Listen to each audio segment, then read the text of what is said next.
কিন্তু রাজৌদি, এরকম নিয়ম তো আমার বেলায় পালন করা হয়নি। তাছাড়া এ ধরনের নিয়ম আছে বলে তো আগে কখনো শুনিনি। এর আগে কোনো পাত্রী সিংহলের কোনো রাজপুরুষের কাছে সততা, স্বচ্ছতা এবং বিশ্বস্ততা বজায় রাখার শর্ত চাইবার ধৃষ্টতাও করেনি। আগুন সাক্ষী করে স্বামী তো স্ত্রীকে এই প্রতিশ্রুতি দেন? সিংহলের রাজপুরুষরা প্রতিশ্রুতি দেয়,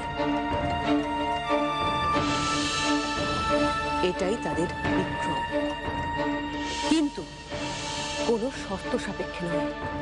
সেটা তাদের কাছে অপমানজনক। পিসি, নিজের ইচ্ছা মতো নিয়ম তৈরি করার তোমার কোনো অধিকার নেই পিসি।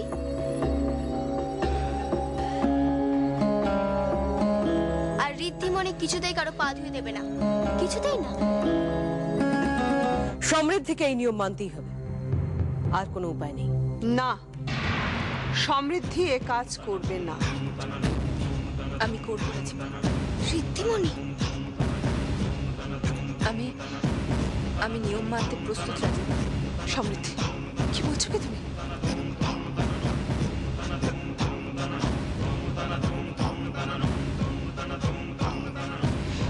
দাসী, আমি পাচ্ছ না। এসব ঠিক হচ্ছে না, এগুলো ঠিক হচ্ছে না। কি করব কিছুই বুঝে উঠতে পারছি না। রাজকুমারের জন্মকুণ্ডলীর প্রতিলিপিটা কি খনাকে দেব? না না না না না, অনেক অনেক দেরি হয়ে গেছে, এখন অনেক দেরি হয়ে গেছে। না না না না, বিবাহের মূল অনুষ্ঠানটি তো এখনো বাকি রয়েছে। সেক্ষেত্রে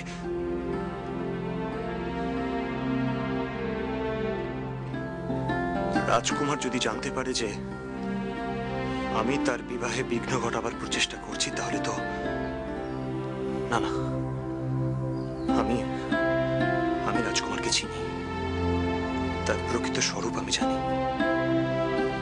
নামকরণ অনুষ্ঠানের সময় সে যেভাবে দাবানল সৃষ্টি করে আমাকে দূরে পাঠিয়ে দিয়েছিল, তাতে একটা ব্যাপার স্পষ্ট যে নিজের স্বার্থ সিদ্ধির জন্য সে যে কোনো কাজই করতে পারে।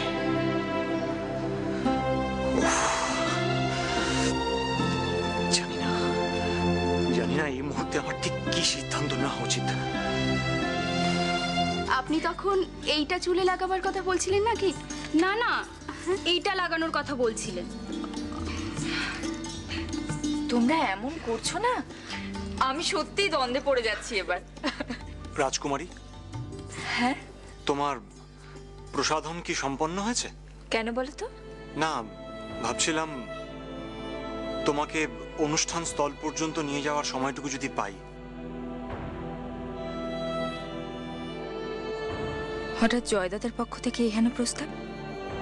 তাহলে কি জয়দাদা নিভৃতে আমার সাথে কোনো গুরুত্বপূর্ণ বিষয়ে কথা বলতে চায়?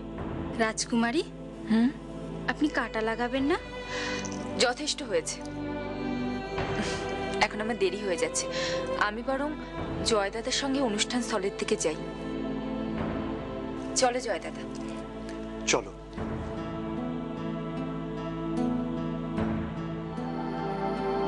কুমার, তুমি নিশ্চয়ই জানো সব। জানি বলুন। রাজকুমার আর কুমারী প্রেমের দোলনায় বসে দোল খাবেন। ঠিক যেমন কপত কপতি বসন্তকালে বৃক্ষ ছায় বসে বৃন্দবন্ধ হয় দোল খায়। তোমরা পারো বটে। সমৃদ্ধি, কুমার,